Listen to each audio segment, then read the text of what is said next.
नमस्कार दोस्तों, हर्षित द्विवेदी एजुकेशन में आपका स्वागत है। मेरा नाम है विनीत सागर। डेली न्यूज़ एनालिसिस 7 जनवरी 2021।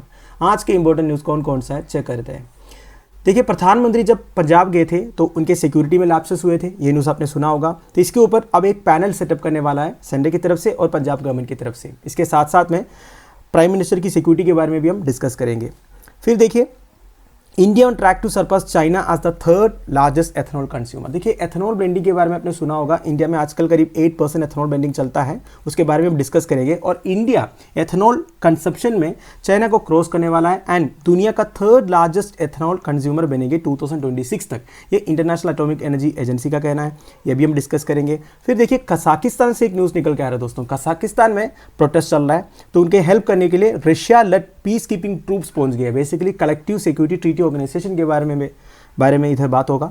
फिर सीजनल फ्लक्चुएशन इन डार्टर्स। देखिए, ओरिएंटल डार्टर्स एक टाइप का बर्ड स्पीशीज है, उसके बारे में एक न्यूज़ है। बेसिकली इनके कंजर्वेशन के रिगार्डिंग राजस्थान के भरतपुर बर्ड सेंचुरी से एक न्यूज़ आया हुआ है। फिर देखिए, one district one product brands, ये basically one district one product scheme से रिगार्डिंग एक न्यूज़ है अंडर द PMFME स्कीम। ये भी हम इन डिटेल डिस्कस करेंगे। तो टोटल 5 न्यूज़ है दोस्तों आज इंपॉर्टेंट। आगे जाने से पहले लेक्चर पर लाइक का बटन, चैनल को अब तक शेयर एंड सब्सक्राइब नहीं किया हो तो कर लीजिएगा। हमें सपोर्ट करने के लिए आप चैनल के मेंबर बन सकते हो ज्वाइन बटन के थ्रू। शुरुआत करते हैं दोस्तों। सबसे पहला news, government panel to probe security lapses. ये न्यूज़ तो आपने सुनी लिया होगा। प्राइम मिनिस्टर नरेंद्र मोदी की जो कॉन्वॉय है वो कम से कम 15 से 20 मिनट तक स्टैंड हो गया था on a flyover in Punjab Firozpur on Wednesday. आप देखिए दोस्तों, ये कोई छोटी मोटी गलती नहीं है। Prime minister is the head of the government, उनकी कॉन्वॉय स्टैंड होना मतलब बहुत बड़ी सिक्योरिटी लैब्स है। इसलिए ही central government and state government of Punjab दोनों ने अलग अलग कमिटीज़ कॉन्स्टिट्यूट किया है इस सिक्योरिटी लैब्स के ऊपर इन्वेस्टिगेशन करने के लिए, राइट। वैसे मिनिस्ट्री ऑफ होम अफेयर्स ने ये बोला है ये major lapses in the security of prime minister of the country. तो इसलिए ही इन्होंने स्टेट गवर्नमेंट से एक डिटेल रिपोर्ट मांगा है और उनको ये बोला भी है जिसकी भी रिस्पॉन्सिबिलिटी थी या फिर जिनकी भी गलती थी उनके अगेंस्ट स्ट्रिक्ट एक्शन लेने के लिए। तो दोस्तों, हम ये देखते हैं प्राइम मिनिस्टर की सिक्योरिटी कौन प्रोवाइड करते हैं। देखिए, एक बात आपको समझना है, इंडिया में अलग अलग कैटेगरी ऑफ सिक्योरिटी कवर्स है, जैसे X category, Y category, Y+, Z+ and special protection group. Special protection group की जो सिक्योरिटी है इंडिया में ओनली प्राइम मिनिस्टर को मिलता है। उसका एनुअल बजट 600 करोड़ है। मतलब प्राइम मिनिस्टर की जो सिक्योरिटी अरेंजमेंट्स का खर्चा मैं बोल रहा हूँ 600 करोड़ है एनुअली, ठीक है। और किसी को SPG का प्रोटेक्शन नहीं है। SPG मतलब स्पेशल प्रोटेक्शन ग्रुप। आप देखिए दोस्तों, वैसे जो टॉप सिक्योरिटी कवर है वो है Z+ कैटेगरी। Z+ कैटेगरी किस किस को मिलता है आप मुझे कमेंट बॉक्स में बताइए। मैं कम से कम एक हफ्ते पहले ये न्यूज़ मतलब ये डिफरेंट सिक्योरिटी कवर्स के बारे में आपको बताया था, राइट। तो देखिए, ये जो SPG में क्या रहता है बेसिकली प्राइम मिनिस्टर की सिक्योरिटी में, एक तो जो Z+ कैटेगरी की सिक्योरिटी अरेंजमेंट्स थे वो तो होगा ही, उसके अलावा और भी एडिशनल सिक्योरिटी दिया जाता है प्राइम मिनिस्टर को, ठीक है। देखिए, Z+ में वैसे 55 पर्सनल रहते हैं, उसमें 10+ नेशनल सिक्योरिटी गार्ड के कमांडोज रहते हैं, फिर पुलिस पर्सनल रहते हैं, कुछ CRPF से कमांडो रहते हैं या फिर CSF के पर्सनल रहते हैं। ईच कमांडो मार्शल आर्ट्स में अनआर्म कॉम्बैट में एक्सपर्ट रहता है, ठीक है। इनके पास सोफिस्टिकेटेड MP5 गन्स रहते हैं, मॉडर्न कम्युनिकेशन गैजेट्स रहते हैं। ये सब नॉर्मल बातें दोस्तों आपको पता ही है। टॉप क्लास की सिक्योरिटी अरेंजमेंट्स में क्या क्या होगा ये आप खुद इमेजिन कर सकते हो, ठीक है। वैसे PM मोदी की सिक्योरिटी कैसे प्लान होता है, हु प्लान्स? ऑब्वियस सी बात है, स्पेशल प्रोटेक्शन ग्रुप ही प्लान करते हैं। स्पेशल प्रोटेक्शन ग्रुप का एक ब्लू बुक रहता है दोस्तों, इसमें प्राइम मिनिस्टर की प्रोटेक्शन का एकदम सिक्योरिटी गाइडलाइंस लिखा हुआ है। वैसे ब्लू बुक कौन इशू करता है? Ministry of home affairs issue करते हैं। तो बेसिकली अगर प्राइम मिनिस्टर को कहीं जाना है तो सबसे पहले ब्लू बुक के हिसाब से the state police have to prepare a contingency route for the protecting in case of any adverse situation like the one that happened in Punjab during the PM's visit. अगर देखिए, normally prime minister by air जाते हैं, अगर किसी भी वजह से उनको बाई रोड जाना है तो उसका भी जितने सिक्योरिटी अरेंजमेंट्स हैं वो ऑलरेडी करके रखते हैं, ठीक है। मतलब अगर वो एयर से नहीं जाते हैं, एरोप्लेन से या फिर हेलीकॉप्टर से नहीं जाते हैं, तो जो कंटीजेंसी रूट है बेसिकली एक इमरजेंसी रूट ऑलरेडी प्रिपेयर करके रखते हैं, चाहे वो गए हैं या नहीं गए, ठीक है। तो SPG प्लान से mandatory advance security licence with everyone involved in the securing the event. Basically पूरी रिस्पॉन्सिबिलिटी SPG के पास है। तो SPG एक एडवांस सिक्योरिटी लाइसेंस रखते हैं, जितने भी पर्सन है वो जो सिक्योरिटी में इन्वॉल्व है, चाहे वो स्टेट पुलिस हो, सेंट्रल पुलिस हो, जो भी हो, उनके साथ लाइसेंस रखते हैं, ठीक है। And with 72 hours prior to the event, मतलब 72 घंटे पहले से ये सिक्योरिटी अरेंजमेंट शुरू हो जाते हैं। वैसे चीफ मिनिस्टर चरणजीत चन्नी जो पंजाब के चीफ मिनिस्टर, उनका कहना ये है एसपीजी ने पूरा टेक ओवर किया था, अब ये एसपीजी की गलती है, ये पंजाब चीफ मिनिस्टर का कहना है। तो ऑब्वियस ही बात है दोस्तों, इस तरह की पॉलिटिकल ब्लेम गेम चलता ही रहेगा। अब ये रिपोर्ट आने के बाद हमें पता चलेगा किसकी गलती है, क्या एक्चुअली हुआ था, जो भी है, ठीक है। तो देखिए, वैसे ये प्राइम मिनिस्टर की सिक्योरिटी के बारे में मैं अलग एक वीडियो बना रहा हूँ, उसमें मैं आपको ठीक तरह से समझाऊंगा प्राइम मिनिस्टर की जो सिक्योरिटी हो किस तरह प्लान होता है, ठीक है। बस आप आपके लिए इतना ही समझ लीजिए इसमें इंपॉर्टेंट क्या क्या है। एक तो ब्लू बुक के बारे में आप ध्यान दीजिएगा, ठीक है। जो स्पेशल प्रोटेक्शन ग्रुप का ब्लू बुक है, इसमें प्राइम मिनिस्टर की सिक्योरिटी के बारे में सब कुछ लिखा हुआ है। बाकी तो आप इमेजिन कर सकते हो, प्राइम मिनिस्टर है, वो जब कहीं आते हैं तो किस तरह का उनकी कॉन्वॉय रहता है, आपको मालूम ही है। कम से कम 10-12 गाड़ियाँ रहते हैं और एक एम्बुलेंस रहते हैं, फायरफोर्स वाला जो गाड़ी है वो रहते हैं, ठीक है। और प्राइम मिनिस्टर जिस गाड़ी में ट्रैवल करते हैं ना, वही गाड़ी जैसा और 2-3 गाड़ी भी रहते हैं, मतलब किसी को पता नहीं होगा कौन सी गाड़ी में प्राइम मिनिस्टर बैठे हैं। तो इस तरह होता है, ठीक है। तो paper for general studies 3 various security forces and there mandate में न्यूज़ आपको काम आएगा। अगला न्यूज़ है सीजनल फ्लक्चुएशंस इन डाटाज मूवमेंट्स बीइंग मॉनिटर्ड। ये न्यूज़ बेसिकली ओरिएंटल डाटा से रिगार्डिंग है। सबसे पहले आप फोटो देखिए ओरिएंटल डाटा का। अब इसकी स्पेशलिटी आप देख ही सकते हो, ये जब मछली पकड़ते हैं ना दोस्तों, ये इस तरह टॉस करते हैं, मतलब मछली को पकड़ने के बाद ये ऊपर की तरफ फेंक देते हैं, इसके बाद इस तरह ये कैच करते हैं, इसकी स्पेशलिटी है। वैसे देखिए दोस्तों, इसका गर्दन, ये गर्दन देख के आपको लगेगा सांप जैसा, इसलिए इसको स्नेक बर्ड भी बोलते हैं।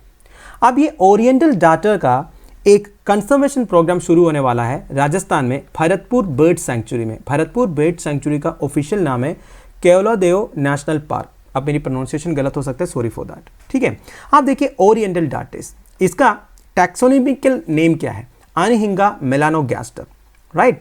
आप international union for conservation of nature का रेड लिस्ट में नियर थ्रेटेंड कैटेगरी में है, इसलिए इनकी कंजर्वेशन प्रोग्राम शुरू हो रहा है भरतपुर बर्ड सेंचुरी या फिर केवलादेव नेशनल पार्क में।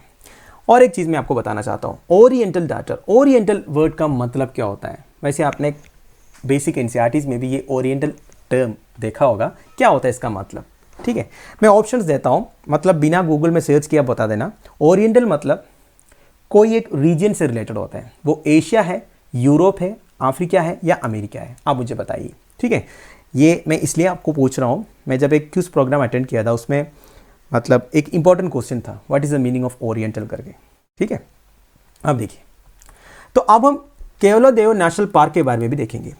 भरतपुर डिस्ट्रिक्ट में लोकेटेड है, ईस्टर्न पार्ट ऑफ राजस्थान में, टोटल 30 स्क्वायर किलोमीटर में स्प्रेड है, राइट। इस सेंचुरी में काफ़ी आर्टिफिशियल लगून्स भी है, सीजनल लगून्स भी है। And Keoladeo attract several migratory birds that make the region their breeding and wintering grounds. देखिए, माइग्रेटरी बर्ड्स के बारे में कल के न्यूज़ में भी मैंने आपको बताया था, सेंट्रल एशियन फ्लाईवे के बारे में मैंने आपको बताया था, दोबारा से मैं नहीं बता रहा हूँ, आप देखिए। तो देखिए, ये जो केवलादेव नेशनल पार्क में भी काफ़ी माइग्रेटरी बर्ड्स आते हैं। एंड इंपॉर्टेंट पॉइंट ये है, ये यूनेस्को का वर्ल्ड हेरिटेज साइट है and it is also a Ramsar site. आप मुझे कमेंट बॉक्स में ये भी बता दीजिए, ये जो रामसार है ना, एक सिटी का नाम है, ये किस कंट्री में है। बेसिकली जो रामसार कन्वेंशन ऑन वेटलैंड से ये साइन हुआ था रामसार सिटी में, इसलिए इसका नाम रामसार कन्वेंशन है, ठीक है। तो Ramsar city is located in which country. आप देखिए, ये जो केवलादेव नेशनल पार्क में आने वाला रेयर स्पीशीज में से एक है साइबेरियन क्रेन। साइबेरिया मतलब नॉर्थर्न पार्ट ऑफ रशिया से आता है। And it habitat for nearly 365 species of birds, including raptors, waterfowls, etc. And animals such as jackal, sambar, nilgai, wildcats, hyena, wild boar, porcupine, mongoose can be found in the region, right? तो paper for general studies 3 biodiversity में news आपको काम आएगा। अगला news है international energy agency on India's ethanol consumption. देखिए, सबसे पहली बात, मैंने आपको शुरुआत में इंटरनेशनल एटॉमिक एनर्जी एजेंसी करके बोला था, एक्चुअली वो गलत था। इंटरनेशनल एनर्जी एजेंसी का रिपोर्ट आया है कि India is on track to become world's 3rd largest ethanol market by 2026। वैसे IAEA और IEA दोनों अलग अलग एजेंसी है, ठीक है दोस्तों। आप देखिए, अभी के लिए दुनिया में सबसे ज़्यादा एथेनॉल कंज्यूम करने वाला देश यूनाइटेड स्टेट्स ऑफ अमेरिका है, इसके बाद ब्राज़ील है, इसके बाद चाइना है, पर 2026 तक इंडिया चाइना को सरपास करेंगे, ये बोला है, ठीक है। अब देखिए दोस्तों, ऐसा इंटरनेशनल एनर्जी एजेंसी ने क्यों बोला है, क्योंकि 2017 से लेकर 2021 तक अगर आप देखोगे ना, इंडिया का जो एथेनॉल कंजप्शन है वो ड्रास्टिकली इंक्रीज हुआ है by 3-fold to a projected 3 billion litres. मतलब 2017 में हम एथेनॉल 2% ब्लेंड करते थे हमारे फ्यूल में, और 2021 तक वो हो गया 8.5%। अब आप पूछोगे ये एथेनॉल ब्लेंडिंग क्या होता है? वैसे हमने काफ़ी बार डिस्कस किया है दोस्तों। हमारे जो फ्यूल है ना, उसमें हम एथेनॉल मिक्स करते हैं, बेसिकली ब्लेंड करते हैं, उससे कोई प्रॉब्लम नहीं होता। आजकल हमारे फ्यूल में 8.5% तक एथेनॉल ब्लेंड करते हैं, बेसिकली पेट्रोल के साथ ब्लेंडिंग होता है, ठीक है, ध्यान दीजिएगा। और देखिए दोस्तों, जितना आप एथेनॉल मिक्स करोगे पेट्रोल के साथ, उतना कम आपको इंपोर्ट करना पड़ेगा, क्योंकि हमारे देश में क्या होता है, 86% ऑफ फ्यूल जो है हम इंपोर्ट करते हैं। अब आप जितना एथेनॉल पेट्रोल में ब्लेंड करोगे, उतना कम पेट्रोल हमें इंपोर्ट करना पड़ेगा, और एमिशंस भी उतना कम ही होगा, क्योंकि एथेनॉल इसे बायोफ्यूल, बायोफ्यूल से उतना ज़्यादा एमिशंस नहीं होता है। मैं ग्रीन हाउस गैस एमिशंस की बात कर रहा हूँ। वैसे देखिए दोस्तों, इंडिया की जो ये ट्रांसिशन है, मतलब 2017 से 2021 तक 2% से जो 8.5% पहुंच गया, this is an action towards clean energy environment to become carbon neutral by 2070। इसका मतलब क्या है? देखिए दोस्तों, मैंने आपको कल भी ये बोला था, COP26 जब हुआ था तो हमारे प्रधानमंत्री नरेंद्र मोदी जी ये कमिट करके आए थे कि 2070 तक हम कार्बन न्यूट्रल स्टेटस अटेन करेंगे। क्या होता है कार्बन न्यूट्रल स्टेटस? मतलब जितना आप ग्रीन हाउस गैस एमिशंस करते हो, उतना आपको अब्जॉर्ब भी करना होगा। तो इस तरीके का जो ट्रांसिशन है, धीरे धीरे फोसिल फ्यूल यूसेज कम करने का, जितना आप एथेनॉल ब्लेंड करोगे उतना ही अच्छा होगा ना। तो ये सब हमारी एक अच्छी जर्नी है टुवर्ड्स क्लीन एनर्जी एनवायरनमेंट, ये बताया जा रहा है, राइट। तो इतना समझ में आ गया। आप देखिए, वैसे हमारा जो अभी का एथेनॉल ब्लेंडिंग 8.5% है, और 2025 तक ये 20% करने का प्लान है, ठीक है। और इस साल हम ये 10% अचीव करेंगे। 10% तो हो ही जाएगा इस साल। 2025 तक हम 20% करेंगे, ठीक है। वैसे ब्राज़ील वगैरह में 20% ऑलरेडी चल रहा है शायद, ठीक है। अब देखिए दोस्तों, ethanol is one of the principal biofuel. ये मैंने आपको बता दिया। एथेनॉल कैसे प्रोड्यूस होता है? It is naturally produced by the fermentation of sugars by yeast और through petrochemical processes like ethylene hydration. तो देखिए, एथेनॉल प्रोड्यूस करते हैं शुगर केन से। शुगर केन का फर्मेंटेशन करवाता है ईस्ट से। अब फर्मेंटेशन क्या है आपको पता ही होगा। आप देखिए दोस्तों, what are the objectives of ethanol blending in India? देखिए, आप खुद सोच सकते हो, आप जितना एथेनॉल मिक्स करोगे उतना अच्छा होगा। एक तो energy security, increase use of ethanol will helping reducing oil import bill. देखिए, जितना आप एथेनॉल मिक्स करोगे उतना कम आपको फ्यूल इंपोर्ट करना पड़ेगा, है कि नहीं? अब देखिए, मतलब देखिए, अगर आप 20% एथेनॉल मिक्स करोगे तो आपको 20% कम फ्यूल इंपोर्ट करना पड़ेगा ना, वही बोला जा रहा है। और जो एथेनॉल प्रोड्यूस होता है शुगर केन से, शुगर केन तो इंडिया में प्लेंटी अवेलेबल है कि नहीं? और इंसेंटिव फॉर फार्मर्स, आप देखिए, आप जितना एथेनॉल ब्लेंड करोगे उतना शुगर केन आपको चाहिए होगा, तो शुगर केन फार्मर्स के लिए इंसेंटिव भी मिल जाएगा, है कि नहीं? आप देखिए, और Indian government has also plan to encourage use of water saving crops like maize in order to produce ethanol. आप देखिए, एक बात आप समझ लीजिएगा, केवल शुगर केन से नहीं, ग्रेन से भी एथेनॉल प्रोड्यूस होता है। तो ऑब्वियस सी बात है, फार्मर्स को इंसेंटिव मिल जाएगा, क्योंकि आप एग्रीकल्चर प्रोडक्ट से जब ये सब बनाओगे तो इसका डिमांड बढ़ जाएगा, है कि नहीं? और इंपैक्ट ऑन एमिशन, ऑब्वियस सी बात है, एथेनॉल एक बायोफ्यूल है, तो एमिशंस रिड्यूस करने के लिए काम आएगा, like carbon monoxide, nitrogen oxide, hydrocarbon, ये सब एमिशन कम होगा, राइट।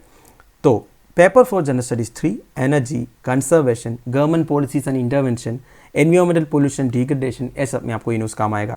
अगला न्यूज़ है PMFME स्कीम रीजन इनिशिएटिव्स। सबसे पहले PMFME का फुल फॉर्म क्या है? प्रधानमंत्री formalisation of micro food processing enterprises. नाम से आपको पता चल गया होगा, basically micro food processing enterprises को प्रमोट करने के लिए गवर्नमेंट का स्कीम है PMFME। अब ये PMFME के under ministry of food processing industries ने रिसेंटली 6 नया 1 डिस्ट्रिक्ट 1 प्रोडक्ट ब्रांड्स लॉन्च किया है। अब ये 1 डिस्ट्रिक्ट 1 प्रोडक्ट स्कीम क्या होता है दोस्तों? इसके बारे में कई बार हमने डिस्कस किया। बेसिकली एक एक डिस्ट्रिक्ट का एक स्टेपल फूड प्रोडक्ट सेलेक्ट करते हैं, और उस प्रोडक्ट को प्रमोट करने के लिए गवर्नमेंट इंसेंटिव्स वगैरह या फिर नए नए स्कीम्स लेके आते हैं। मतलब उस एक प्रोडक्ट को, एक डिस्ट्रिक्ट का एक ही प्रोडक्ट होगा, उस प्रोडक्ट को ज्यादा मार्केटिंग या एक्सपोजर देते हैं गवर्नमेंट की तरफ से, ठीक है। तो ये होता है ODOP स्कीम।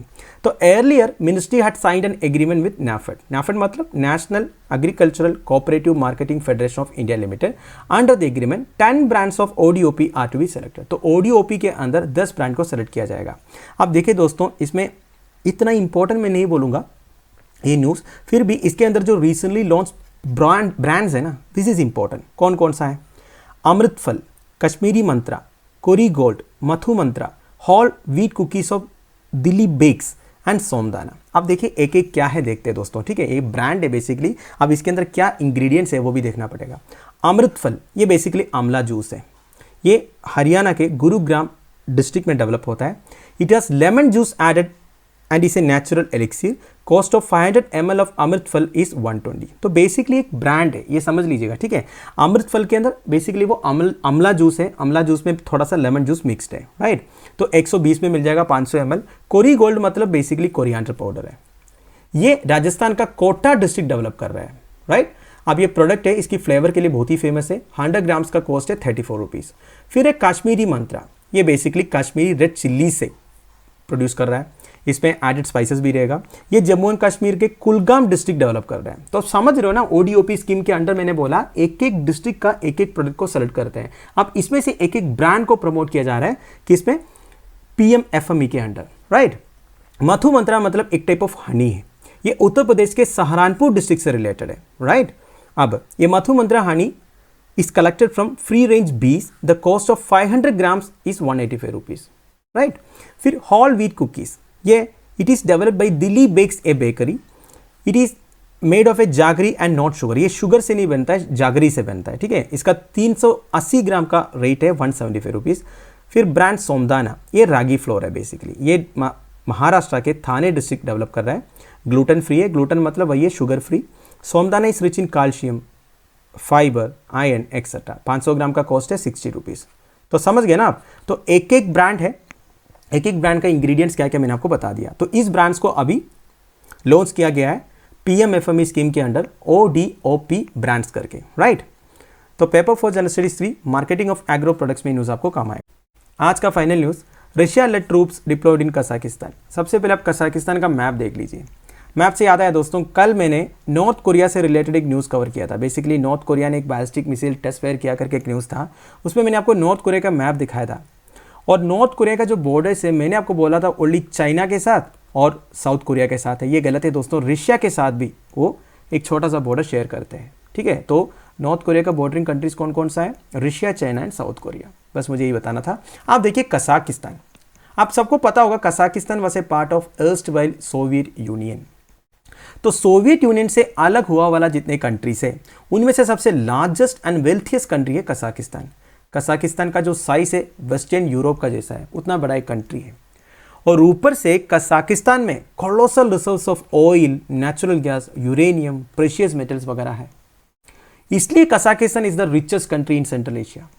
समझ गए ना आप। तो आजकल जितने वेस्टर्न डेवलप कंट्रीज वगैरह सेंट्रल एशिया की तरफ दोस्ती क्यों बढ़ा रहे हैं, इसका रीज़न ये भी हो सकता है क्योंकि सेंट्रल एशियन कंट्रीज में इस तरह के रिजर्व्स है, oil, natural gas, uranium, precious metals etcetera etcetera. आप देखिए कजाकिस्तान से एक न्यूज़ आया है। कजाकिस्तान में अब तक कोई इतना प्रॉब्लम नहीं हो रहा था। कजाकिस्तान ऑफिशियली एक डेमोक्रेटिक कंट्री है, पर उधर थोड़ा बहुत ऑटोक्रेटिक टाइप ऑफ एडमिनिस्ट्रेशन चलता है करके एक आर्टिकल मैंने पढ़ा था। जो भी है, अब कजाकिस्तान में प्रोटेस्ट चल रहा है। कजाकिस्तान के स्ट्रीट्स में काफ़ी प्रोटेस्ट चल रहा है। देखिए, ये Moscow led military alliance dispatch troops to help quell mounting unrest in Kazakhstan as the police said dozens were killed and trying to storm government buildings. Protesters जो है गवर्नमेंट बिल्डिंग्स को डिस्ट्रॉय करने की कोशिश में है एंड डज़न्स वेर किल्ड ऑल्सो, काफ़ी लोग की जान भी जा चुके हैं। तो इतना बड़ा एक प्रोटेस्ट चल रहा है ऑलरेडी कजाकिस्तान में। इसका रीज़न क्या है दोस्तों? देखिए, प्रोटेस्ट तो काफ़ी दिन से चल रहा है क्योंकि protest in Kazakhstan sparked by anger over surging fuel prices have intensified into something more combustible and bloody। Basically protest शुरू हुआ था फ्यूल प्राइसेस जो इंक्रीज हुआ था उसी के कारण। वैसे दोस्तों, एक ऑयल रिच कंट्री होने के बावजूद कजाकिस्तान में जब फ्यूल प्राइसेस इंक्रीज हो गया, एलपीजी वगैरह का जो प्राइसेस इंक्रीज हो गया, तो लोग प्रोटेस्ट के लिए निकले। बेसिकली एक ग्रुप ऑफ पीपल है जो ज़्यादा ही प्रोटेस्ट कर रहा है और गवर्नमेंट बिल्डिंग्स को वो अटैक कर रहा है एंड पुलिस और प्रोटेस्टर्स के बीच में काफ़ी फाइट्स हुए ऑलरेडी, ठीक है। तो इसलिए कजाकिस्तान का जो गवर्नमेंट है उन्होंने कलेक्टिव सिक्योरिटी ट्रीटी ऑर्गेनाइजेशन से हेल्प मांगा और कलेक्टिव सिक्योरिटी ट्रीटी ऑर्गेनाइजेशन के जो ट्रूप्स है वो ऑलरेडी कजाकिस्तान पहुंच चुके हैं, राइट। आप देखिए दोस्तों, कलेक्टिव सिक्योरिटी ट्रीटी ऑर्गेनाइजेशन के बारे में। ये बेसिकली एक इंटर गवर्नमेंटल मिलिट्री अलायंस है बिटवीन 6 कंट्रीज। ये 2002 में विथ एफेक्ट फ्रॉम आए थे। इसका ओरिजिन आप ट्रेस बैक कर सकते हो कलेक्टिव सिक्योरिटी ट्रीटी से जो 1992 में हुआ था, जिसको ताशकंद ट्रीटी भी बोलते हैं। आप मुझे बताइए ताशकंद कहाँ पे है? एंड ताशकंद में हमारे एक फॉर्मर प्राइम मिनिस्टर का डेथ भी हुआ था। वो कौन थे ये तो आपको आप सबको मालूम ही होगा। And the headquarter is located in the Russian capital of Moscow. तो basically collective security treaty organisation का जो हेडक्वार्टर है वो मॉस्को में है। एंड इसके ऑब्जेक्टिव्स क्या क्या है देखिए, to strengthen peace, international and regional security including cyber security and stability, protection on a collective basis of the independence, territorial integrity and sovereignty of the member states. मतलब जितने member states हैं उनके independence, territorial integrity, sovereignty सब ensure करेंगे, आपस में cooperation करेंगे, piece को स्ट्रेंथन करने के लिए काम करेंगे, अपनी international regional security including cyber security, stability वगैरह इंश्योर करेंगे। तो ये वही बोल बचन वाली बात है दोस्तों जो भी है। अब इनके कंपोजिशन देखिए, Armenia, Belarus, Kazakhstan, Kyrgyzstan, Russian federation and Tajikistan and Afghanistan, Serbia जो है ऑब्जर्व स्टेटस होल्ड करते हैं CSTO में, राइट।